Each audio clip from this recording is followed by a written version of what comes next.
It's Lionel Messi! He scored! The goal the world wanted!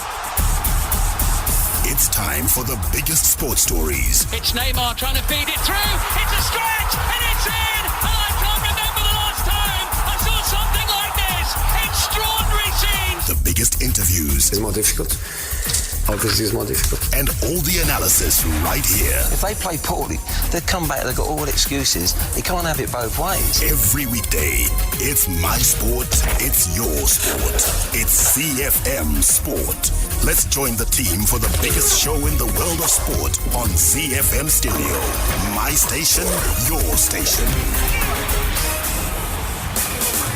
At ZiFM Sport on a Tuesday evening, Top Hit Tuesday, and today we'll start where we left off yesterday. We weren't able to look in detail at the events happening in South Africa around the COSAFA Cup, but today that's where we start, and we'll talk about Zimbabwe, the Zimbabwe Warriors' fortunes out at the COSAFA Cup, chiefly among them the captain Ovidy Karuru, and so much more. And notwithstanding the fact that we're 9 days away from the greatest show on earth, today we begin our build-up. We're going to tell you and talk you through all the venues there. So that makes for a very exciting show to look forward to here on ZiFM Sport. The team is here to deliver it with precision. As always, Mike Madoda, Alus Bunjira on production, Sean Tafirenyika, and me, Barry Manandi. Well, we start on the home front where the Zimbabwe Warriors have been dealt a huge blow with the news that star midfield and captain Ovidy Karuru has been ruled out of the COSAFA Cup after suffering ankle ligament damage. Zimbabwe Cricket has appointed former International Cricket Council ICC umpires and referees manager Vince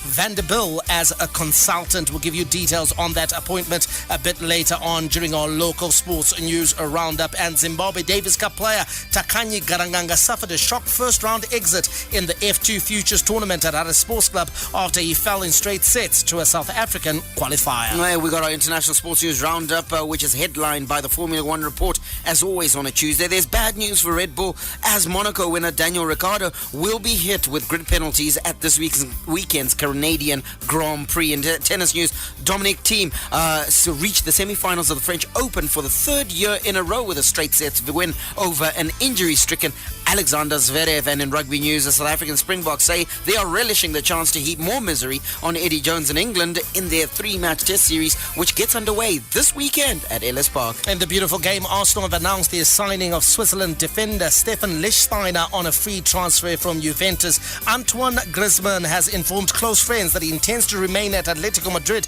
despite being courted by La Liga champions Barcelona. And Yaya Toure has sensationally claimed that Manchester City boss Pep Guardiola often has problems with Africans. But tonight, as Barry promised, we officially begin our build-up to the FIFA World Cup in Russia, and the host nation has promised to offer international visitors the most dynamic possible experience, which is rich and varied amid the unique geography and diverse cultures of the host cities. We'll be giving you all the background information that you need to know about the FIFA World Cup Russia 2018, and then we'll be diving deep into the groups over the course of the rest of this week as well as next week as we build up to the first match, which will be played on Thursday. This is ZiFM Sport on a Tuesday.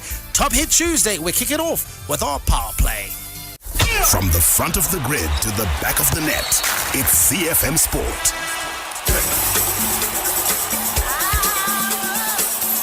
The home front. Local sports news and analysis.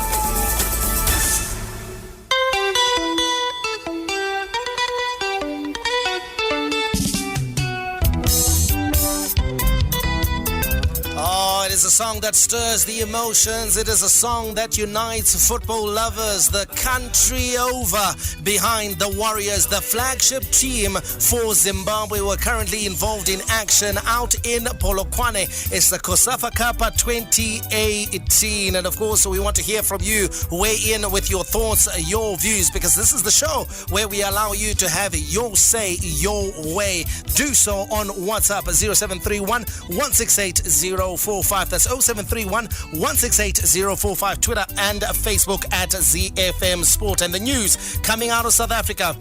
is that Zimbabwe Warriors have been dealt a huge blow with the news that star midfield and captain Ovidy Karuru has been ruled out of the COSAFA Cup after suffering ankle ligament damage. The inspirational playmaker was at the receiving end of a horror tackle in a quarterfinal battle against Botswana, which was played on Sunday. Tests yesterday revealed he needed surgery and was now out of the tournament. Speaking after the game on Sunday, Warriors coach Sunday Mofuchi Zambra said it's sad to lose him, and I thought he had really picked up his game in the second half when he got injured. So that is the devastating news. Alois, Zimbabwe, Ovidy Karuru is out, skipper and of course inspirational player. Last time out in 2017, top goal scorer at this tournament, the COSAFA Cup. He's out, but you should think with the strong squad that Zimbabwe has taken, we should be able to get over his absence. Secondly, it's also an opportunity for one of the French players to step up and fill in that void.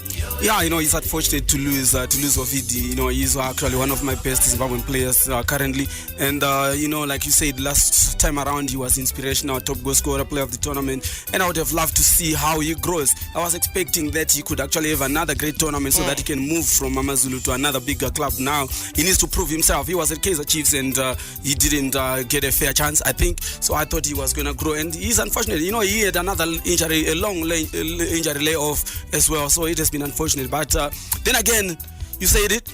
It's an opportunity for another player to step in and take his place. We have got a strong squad, definitely, and I don't think that his absence will derail Zimbabwe's progress. I think it's just unfortunate that he's injured, but we will still progress against Lesotho. I think we are strong enough. Barry, we saw Kadewere come in. He played the last 10 minutes of that game versus Botswana, and in that, a couple of chances fell his way. He showed that he's a busy player. Do you think Sunday Mofu may go in that direction to say, okay, let's throw in Kadewere, let's see what he's able to offer the Warriors in a semi-final against Lesotho? Because to be honest, I think whilst he was on the field of play, we actually created more chances in those 10 minutes than the entire second half when he was off the field of play. Yeah, the easy answer is yes. I think certainly Mofu is going to go that way on the basis that I think Kadewere was already in the plans, in Mofu's plans, but we understand that reports coming out of Mzansi are that just before that game he had a slight knock in training, so was unable to be picked in the starting 11. So you got to think to yourself, he'll be reinstalled now with Ovidy Karuru being unavailable. He's going to be the man that we're going to base our attack on. He'll be the head of the arrow, and I think that he makes a good he plays well in that role, because as you say, as he went onto the field, we created chances, and also what he did was he started attracting attention and then giving other players more space so they could play. Okay, messages are already coming in on WhatsApp. That number again is 0731 168 045. Keep your messages coming in. And this message, of course, is from Teacher B out in Bonda Mission. Good evening to you, and thank you so much for tuning in. You say Chidzambra has assembled a good squad, which is balanced in every department. They will bring the trophy home. Alois, you take a look at how the situation has evolved in Polokwane. You got Zimbabwe drawn against Lesotho. You got Zambia playing against Madagascar. If everything goes according to plan for Zimbabwe and for Zambia, we should have a repeat of last year's final, and that will not be an easy game. Yeah, it's not going to be easy, Mike. But the beauty of it is that we both us and Zambia, we started at the same stage of the tournament, which is actually not a disadvantage. Unlike if we had faced the team that had started. Remember us last year. Last year we started from the preliminary round. Yes, yeah. And it helped us. We grew in strength. Unlike we see when we played against Botswana, it was always going to be difficult playing in your first match against a team that has already played two more matches than you. So I think that way is going to be 50-50 with us and Zambia. Only the best team will win, and I think that we took a stronger team than Zambia to the tournament. We should be beating Zambia. We should be beating Zambia. Are those your thoughts, your views? Send us your predictions. First of all, will Zimbabwe get past Lesotho? Likwena, that's what they call them, the crocodiles of Lesotho. Can we get one over them? And then can we go all the way to win the tournament outright? Twitter and Facebook at ZiFM Sport. This is, of course, ZiFM Sport on your favorite station, my station, your station. Zimbabwe's finest radio. ZiFM Stereo. All right, let's give you a roundup of what's happening domestically in the world of sport, starting with cricket, where Zimbabwe Cricket has appointed former International Cricket Council umpires and referees manager Vince van der Bijl as a consultant. The ZC press release yesterday said Van der Bijl had been brought aboard with immediate effect to assist ZC in all cricket matters, working closely with the board, the executive and national team management to map out a positive, constructive path forward. In tennis news, Zimbabwe Davis Cup player Takanyi Garanganga suffered a shock first-round exit in the F2 Futures tournament at Harare Sports Club after he fell in straight sets to the South African qualifier Richard Tongaona 6-2, 6-3. Meanwhile, Mehluli Sibanda is through to the second round after he beat Namibian Tuki Jacobs 6-2, 6-4. In motorsport, the country's top junior motocross riders Emmanuel Bako and Dayan Manuel were unstoppable during round 2 of the 2018 Bog Wheelers Club National Championship Series at Donnybrook Raceway in Harare on Sunday, where they stole the show in the 65cc and 85cc class respectively. The supremely talented Bako and Manuel were by far the most dominant riders on the day, with Bako taking the first step on the podium in the 65cc class, while Manuel cleaned up in the 85cc class without raising much of a sweat. International Sports News Roundup, where the world comes out to play. From sunny Melbourne to the streets of Monaco, the deserts of Bahrain to the jungles of Brazil, get up to speed on the Formula One report. A staple of our Tuesday show is, of course, the Formula One report, where Monaco winner Daniel Ricciardo will be hit with grid penalties at this weekend's Canadian Grand Prix. The Australian won the race despite engine problems, but will now be sanctioned for using too many parts. He will definitely be taking some penalties in Montreal, said Red Bull's Chief Technical Officer Adrian Newey. We haven't heard yet just how many. Red Bull supplier Renault will use an upgraded engine in Montreal, but Newey said it was not a major improvement. The Canadian Grand Prix, which takes place around Circuit Gilles Villeneuve, marks the 7th round of the 2018 Formula One World Championship, and Ferrari Sebastian Vettel says with Ricciardo winning the last race, the battle for the championship is now with all 3 top teams and 6 drivers. If you're in Monaco, you want to win. So, but Daniel, I think, drove very well all weekend, so he deserves. It was a bit of a warning, but I don't know why I lost so much time initially. I had the McLaren between us, but both of them all of a sudden were gone. So I don't know. Maybe my VSC ended later than theirs. I don't know. We need to have a look why I lost so much time, whether it was just warm up. But yeah, it was a shame. Otherwise, it's nice to finish at least, putting pressure on until the end. I don't think so. I think the battle is between all 3 teams and all 6 drivers. So it's very early still and a long way to go. So. It seems like a very open championship, and Sebastian Vettel seems to allude to the same. Would you agree? Yeah, I would agree. You take a look statistically, Barry, that Ricciardo has won 2 races in this year's championship, as many as Lewis Hamilton, as well as Ferrari Sebastian Vettel. So they've all won 2. Yeah, they've all won 2. So it looks like a Red Bull has got a car that's able to win races. I think, make no mistake about it. But what do they bring now? Do they bring consistency? Can they be as consistent as, first of all, Mercedes, who I think are probably the most consistent team? Can they be as consistent as Ferrari? Because it's the consistency that will see you challenge at the top and stay there challenging until the very end. It's no use winning as many races as Sebastian Vettel, as Lewis Hamilton, if you're going to fall away in some of the races that are going to come. You need to be making sure where you're not winning, you are on the grid. And that has been the trick for Mercedes, especially where they don't win races, they're on the grid, and they're either maybe at worst in the top 5, and that has got to be the trick for him. Okay, we've seen the importance of qualifying, and I think you alluded to it just before the last Grand Prix, whereby you talked about the fact that if you qualify and are in pole position, chances are you could probably win the race. Now, we understand that Red Bull, they're already on the back foot because Mercedes and Ferrari have that extra engine power mode that they can use in the final part of qualifying, which Renault doesn't have. That might be the slight edge that Ferrari and Mercedes might have this season. But you got to think to yourself, with the 2 talented drivers that Red Bull already has, my goodness, it's too close to call. Yeah, it's too close to call. But Barry, you're so right when you talk about it's all about the fine things.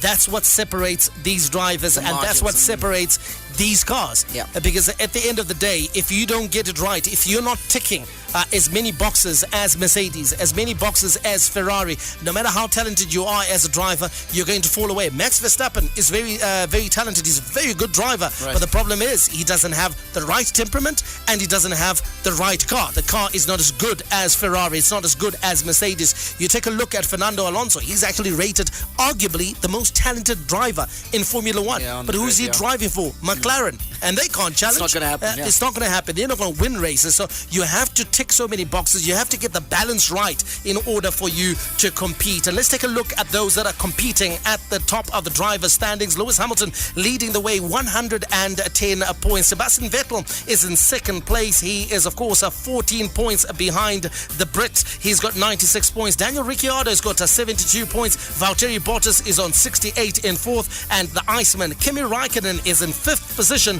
on 60 points. If you're looking for Max Verstappen, he's in sixth. And Fernando Alonso is in seventh with just 32 points. Let's take a look at the Constructors' Championship, where Mercedes is in a familiar position. Yes, that's first. With 178 points. In second is Ferrari on 156. Red Bull Racing is in third with 107 points. In fourth, you'll find Renault on 46 points. In fifth is McLaren on 40 points as well. Then come Force India, Toro Rosso, Haas, Sauber and Williams, bringing up the top 10. ZiFM Stereo is untouchable. Around the world in 60 seconds. International sports news.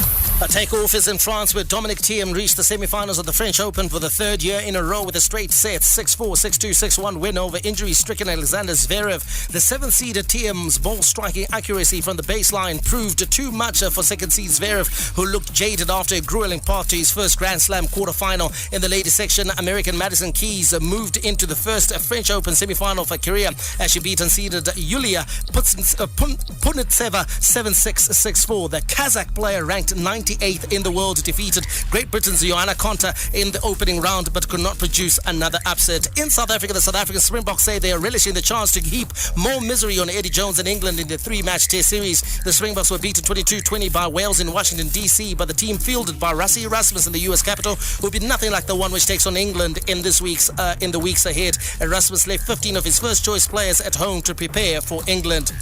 Talking about England, we go there, and Joe Root has warned that England's series levelling win against Pakistan must not pepper over the cracks, despite expressing some personal satisfaction that his players delivered on the order to show more pride and passion. The three-day innings victory at Headingley stopped what had becoming a worrying rot for Root's side, who had gone winless over the course of the Antipodean winter and then hurtled into a full-blown crisis with a crushing defeat at Lord's last week. And we cap it off in America with Andrew Beef Johnston, who will play at the US Open after finishing tied for first in the qualifying tournament at Walton Heath. Beef finished on 10 under par at the US Open Championship International Sectional Qualifying in Surrey, following up on his first round score of 65 with a 3 under 69. He finished level first with fellow Englishman James Morrison, who shot 2 rounds of 67 to also take one of the 14 qualification spots available.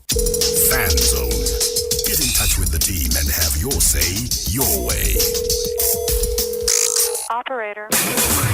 If you'd like to talk to the team, 0731-168-045 is the number to use. 0731-168-045. And you could be like Tanaka from Cheetown, who says the team is not balanced, he reckons. Munetsi was the only player marking the ball. We need a central midfielder, and that's obviously about the Warriors. He reckons we need a destroyer. Yeah, well, I don't know. He says central midfielder, so I'm looking at Richard Hachiro, who came off the bench in place of Ovidy Karuru. It looks like he's a player that Sunday Chizambwa likes. He does like him. And so he's a player that could actually start in this coming match. So it'll be interesting to see how Hachiro does. I thought he showed that he's not completely overawed by the occasion. He's not.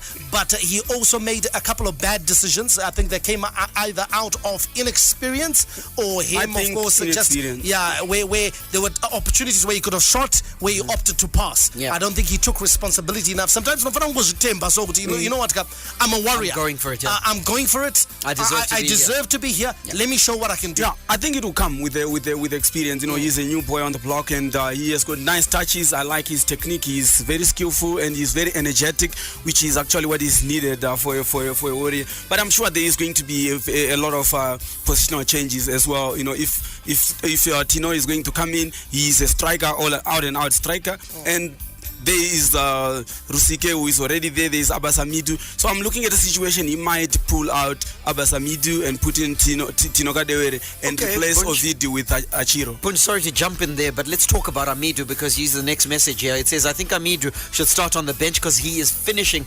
His finishing can cost the team like the last match. He missed so many chances. Your thoughts on Amidu? You're a striker. What's your rating out of 10?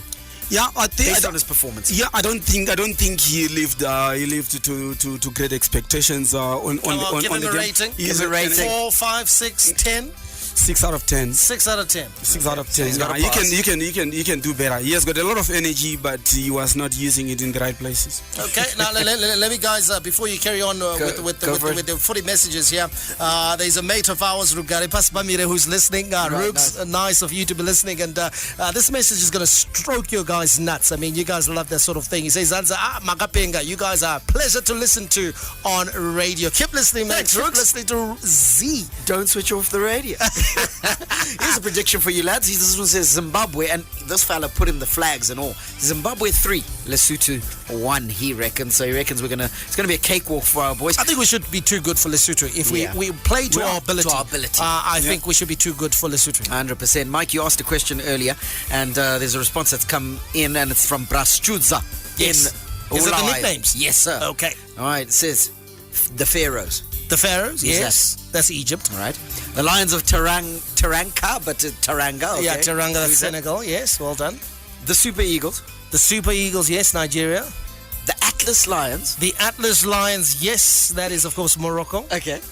And then Tunisia, he says, so he doesn't know the You go 4 out of 5. Come on, okay, so he's got the 4 correct, okay? Yeah. He's got the Lions of Teranga, that is Senegal. He's got the Pharaohs, that's Egypt. He got the Atlas Lions, that's Morocco. And the Super Eagles, that's Nigeria. So we want someone now to send us a message with the nickname for Tunisia. I know it. I know it. Yeah, you know. Well, we all know it in here. So we want someone to send us the nickname for Tunisia. Well, Innocent from Cranbourne has he got come in through? touch indeed. Yeah, we had a bad experience at the hands of Cranbourne Bullets, so I'm not sure if I like you too much. Anyway, that's another story for another day. But he says Nigeria, the Super Eagles; Senegal, the Lions of Teranga. He says Egypt, the Pharaohs; Morocco, the Lions of the Atlas, or the Atlas Lions; and Tunisia, the Carthage Eagles. Well done. Well done, boy. Well done. The Carthage Eagles, Well yes, done, he's well got done. it correct. And those are the nicknames of the 5 nations that will be representing Africa at the FIFA World Cup Russia 2018. In a couple of minutes' time, we'll be starting our build-up to Russia 2018. We'll be giving you all the background information on today's show that you need to know about the greatest show on earth that kicks off next Thursday with the host nation in action. Mike Anzi, you guys, you only talk about Arsenal transfer Nasi, but Manchester United signed Fred.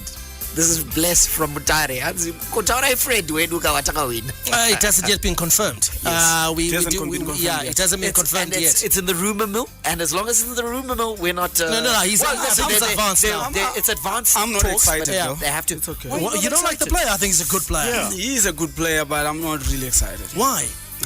Because you know why, Alice, you're not excited? You want him to... Where do you want him to strengthen? Where? Because I think with Michael Carrick going, I think this is a good replacement. I want the defense. I want to see the world-class defenders coming in. You know, Manchester United, when they won the Champions League and all that, when they were very Rio successful, Ferdinand. they had world-class Vidic, Yapstam, Yes. you know, Rio, those kind of defenders. That's what we are looking for. You know, we are not going to That's be a fair successful with Luke Shaw's, the what do you call the Smallings of the world. But also let's be fair. We're not going to win the Champions League. Let's be fair. I think it's maybe tough to judge any team right now as transfer activity. It's still two months to go. Yeah, I know. So I'm sure they'll sign. I'm sure they'll strengthen. Jose Mourinho knows what he's doing. I'm sure he'll strengthen in that area. Yeah, that area is very worrying. It's very worrying for you. It's worrying. This one says, and it's from Gerald, and he says, oh, that's interesting, because the message is from Gerald, and Gerald says that Gerald Takwara is needed in Mofu's squad. So I'm not sure if he just wants his name included, but certainly Gerald Takwara is an important player. We saw him in the last edition. He had a fantastic tournament, but right now, has he caught fire in the Absa Premier League? No, he was good. I thought in the few matches that I saw him play for Ajax Cape Town, I thought he was very good for a team that was struggling. He got opportunities and sometimes he was on the bench, but the few times I watched him play, I thought that's a decent outing from the guy. He was absolutely fantastic for me. And you take a look at the options we have in terms of defensive midfielders, I think he should have been in the squad. The other player that, to be honest, I don't know what he needs to do to get a national team call-up is Rodwo Chinyengetere. He continues to impress in our game. He is the soccer star of the year. He's a midfielder who scores goals. It's crazy that your player of the year doesn't make it in the national team. We're always talking about, poor ball control from Zimbabwe players. He's the one player in our league who is technically gifted. He is fantastic.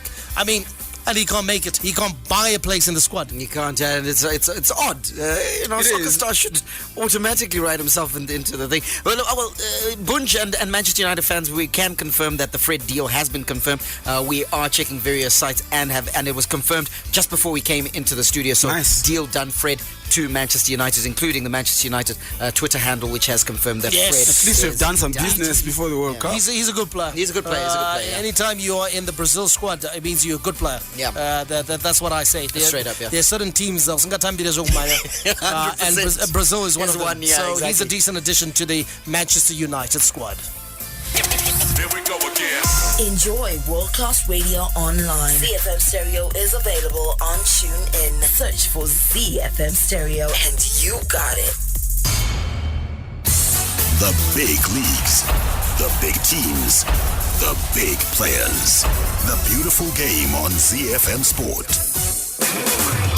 All right, like we said, our headline today and feature story is, of course, the build-up to the World Cup, which is happening in Mother Russia. But before that, we'll give you a few updates coming out of the world of football, not least of all Manchester United signing of Fred. But add to that, Arsenal have announced the signing of the Switzerland defender Stefan Lichtsteiner on a free transfer from Juventus. The 34-year-old attacking fullback who becomes Unai Emery's first signing at the club, won the domestic title in each of his 7 seasons at Juve and made 27 Serie A appearances in the campaign that has just finished despite the arrival of Mattia De Sciglio from Milan. In other news, Antoine Griezmann has informed close friends that he intends to remain in Atletico Madrid despite being courted by La Liga champions Barcelona. Antoine Griezmann has informed close friends that he intends to remain at Atletico Madrid despite being courted by Barcelona. Griezmann, who is away with France squad preparing for the World Cup, has decided not to force through a move to the Camp Nou,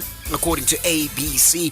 Barca have long been linked with Griezmann, who has a release clause of €100 million in his Atletico contract. Let's go to England, where there's a bit of controversy that's brewing, and Yaya Toure says Manchester City boss Pep Guardiola often has problems with Africans. The Ivorian, who left City in May after 8 years at the club, says he wants to break the myth about Guardiola, whom he describes as jealous. Maybe we Africans are not always treated by some in the same way as others, say Toure in an interview with France Football. Premier League champions City have declined to comment on Toure's views. The only comment I have to say is that every good dancer must know when to leave the stage. And finally, Massimiliano Allegri has reportedly turned down an approach from Real Madrid in favor of staying at Juventus. Real are on the lookout for a new manager following Zinedine Zidane's surprise resignation, with Allegri at the top of their shortlist. According to Gazzetta dello Sport, the biggest publication in Italy, Florentino Perez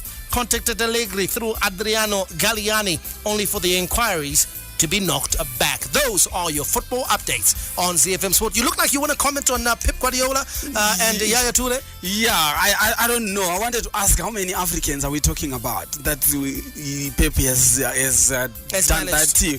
And because if you remove Ito, because Ito actually is the one who actually undermined Pep, because he didn't want to play the way Pep wanted. He actually said, hey, don't come and tell me how to move as a striker. I know how to. You can't tell that to your coach and expect to stay. So I don't know. He's 35. Where does he? Seydou Keita had an absolutely fantastic career under Pep. So I don't know which Africans that are being talked about. Pep has come to Man City, he released Joe Hart, the darling of England football. The first choice goalkeeper in England. He was released. He was gone. I think we've seen Pep superstar. I think we've seen Pep do that a number of times, and it's not just. I think Toure there. I think he's gone a bit offside because it's not just with African players. Because when he did it with Zlatan, then what do we say of that? And you also see the number of black players that Pep has worked with, and right now that are actually in his Man City squad, the likes of Mendy, the Brazilians in his squad, Fernandinho and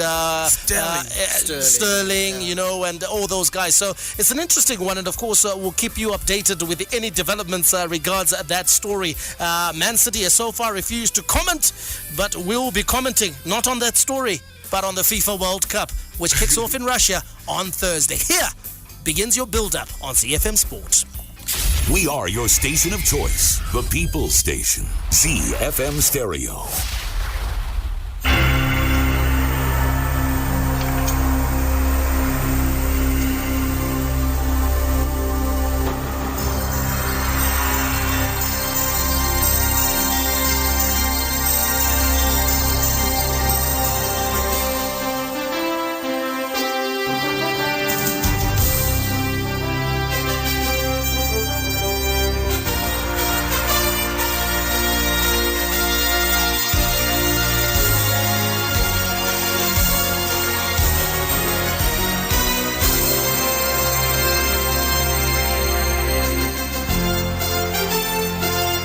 There are very few anthems that can make the hairs on the back of your neck stand up. One is the Champions League anthem.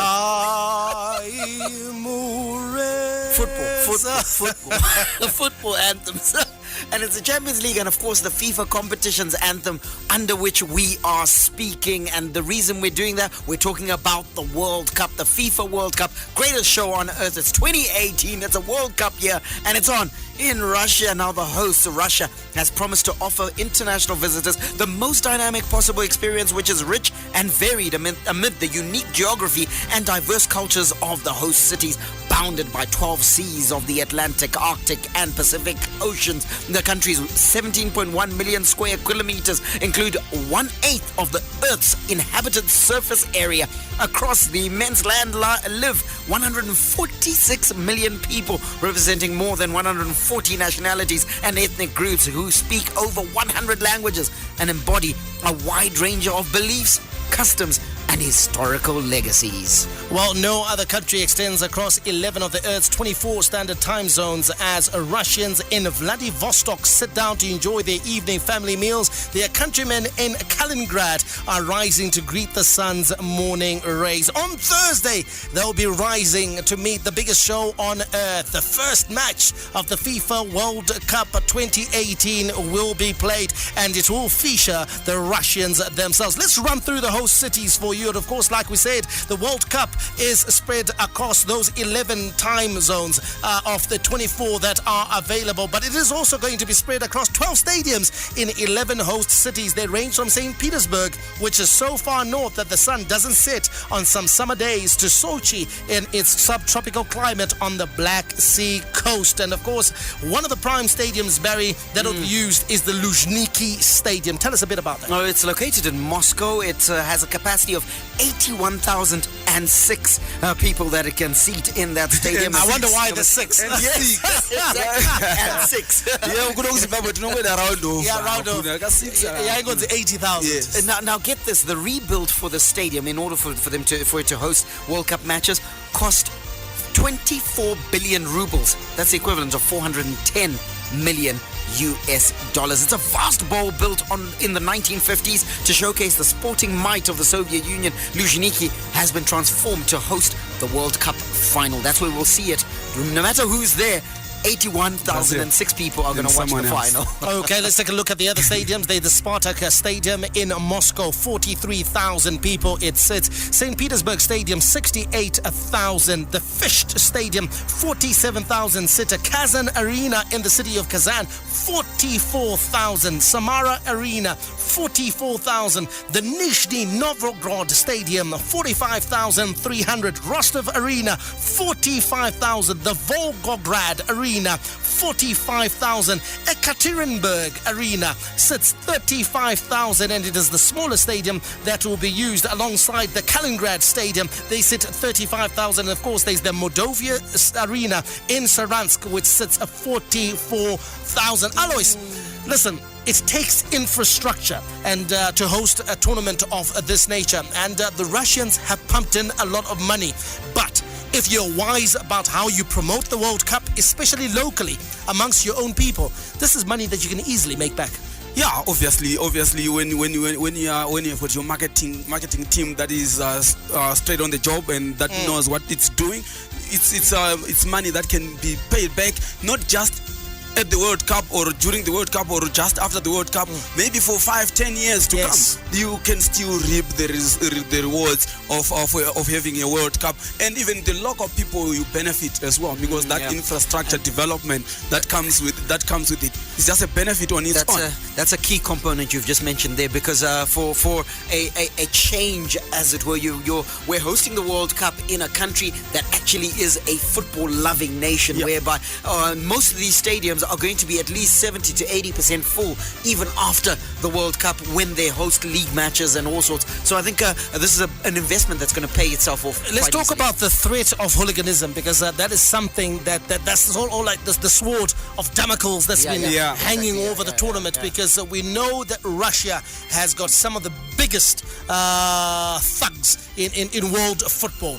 How big is that a threat at this World Cup? Or do you feel, Alois, that the Russian authorities probably have got this in order?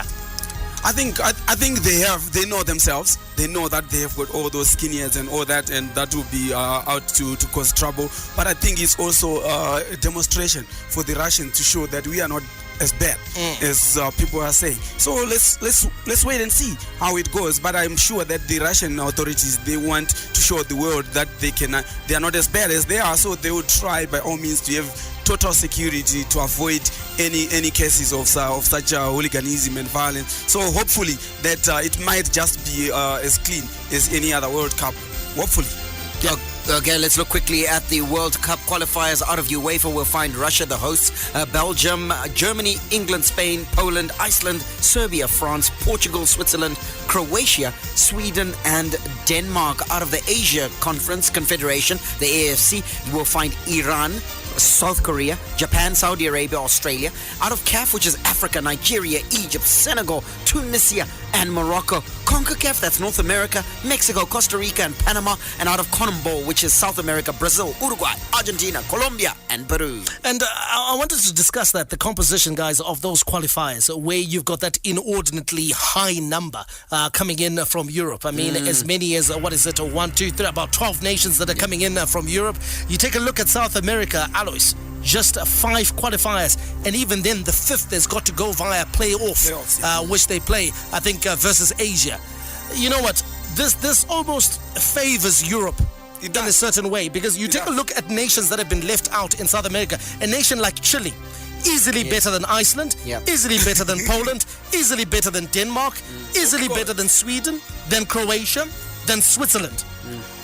I think there needs to be a shift, Mike. I think they need to rate, like they do with COSAFAs and them. They need to look at the teams that have won this World Cup before and give them points. Which continent has got, America, Brazil has won it so many times. Argentina has won it. They need to be considered as well. And the FIFA rankings as well, they need to be considered as well, because when you have a situation where Chile doesn't qualify, Paraguay doesn't qualify, Uruguay is not here, when you actually have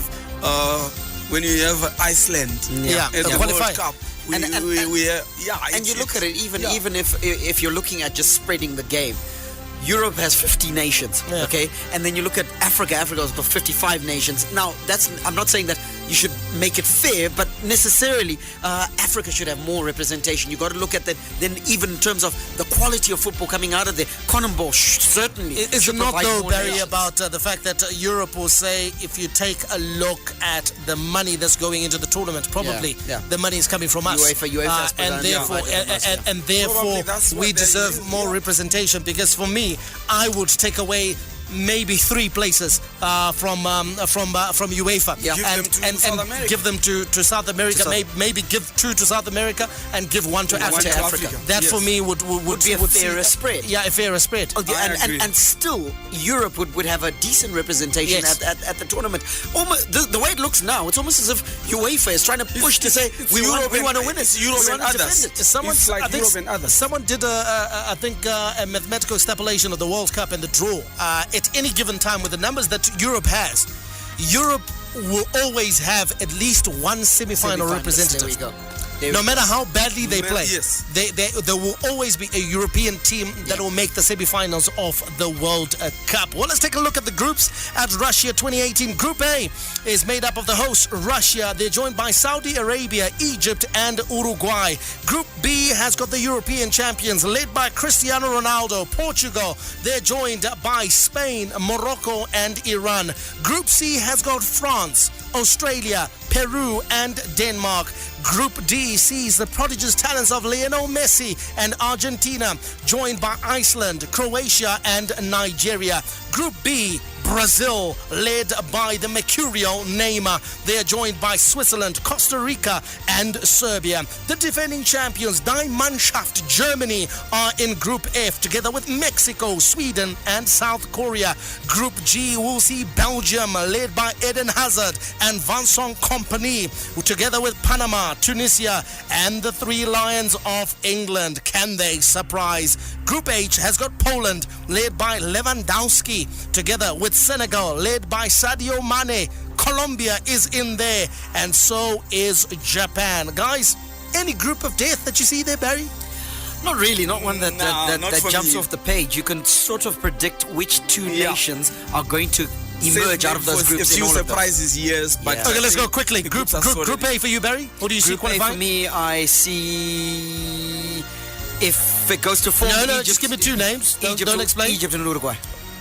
Group B for you, Bunch? Just 2 names. Group B. Okay, just I think Portugal and Spain, I think, will probably qualify for that one. Group C, I would probably say France and Denmark. Yeah. Group D, Alois? Bunch? Group D for me, I'm looking at Argentina and Croatia. It's sorted. Nigeria, yes, I watched them play against England. You weren't impressed. But Nigeria and Iceland, I don't see them toppling Croatia and Argentina. Barry, give me Group E. Group E, I'd say Brazil, no brainer, and possibly Costa Rica. Okay. Group F, Alois? Germany is going through. Yeah, that's one group that is very, very tricky. When you look at it, Mexico, Sweden, you don't really know which one is the stronger one. And South Korea can actually come and surprise. They're very competitive. Yes, exactly. So I'm not so sure, but I'll just go with, if I'm putting my money, then I'll go with. But it wouldn't be a group of death. And then Group G, you got to fancy Belgium and England to walk that one. And then in Group H, I think that one, any of the 2 can go through. It's not a group of death, but it's one of those. It's going to be competitive, and I'm hoping Senegal will be able to walk their way out of that group. Let's take a look at the past champions, Barry, who have walked to glory since 1982. Yeah, let's go from 1982 for the purposes of time. In 82, it was Italy. In 86, Argentina. Albi Celeste. In 1990, Die Mannschaft. In 1994, it was Brazil. In 1998, it was France. 2002, normal service was restored and Brazil won it. In 2006, it was Italy, the Azzurri. In 2010, here in South Africa, it was Spain. And then last time out. South Africa. Yeah, yes. Okay.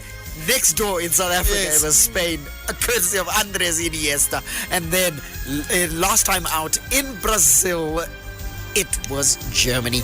Die Mannschaft. Okay, so it only remains for us to find out which name will join that stellar cast on the champions podium in 2018. Barry Menandi says Brazil. Alois Munjira says Brazil. Sean, who are you tipping, buddy? Die Mannschaft. Germany. You can see our producer. Listen, he says Germany. He says Germany. I am simply going for Lionel Messi in Argentina. I have a good feeling that Leo is ready and he's going to prove to the world that he is the greatest of all time. You can live without it. No, you can't. I think so. In truth, I wouldn't begrudge if Argentina goes all the way. I agree with and you, claims Barry. the title. I agree with you. For Lionel Messi, I would say, well done. It's like he has to have it, to just put an icing to I his hope career. so. I hope so. Unfortunately, what we have run out of is time. But you can catch the show tomorrow, 6:05, right here on your favorite station. May God richly bless you. That's my story. And I'm sticking to it. But Andy, out. Be sure to catch ZiFM Sport every weekday on ZiFM Stereo. My station, your station.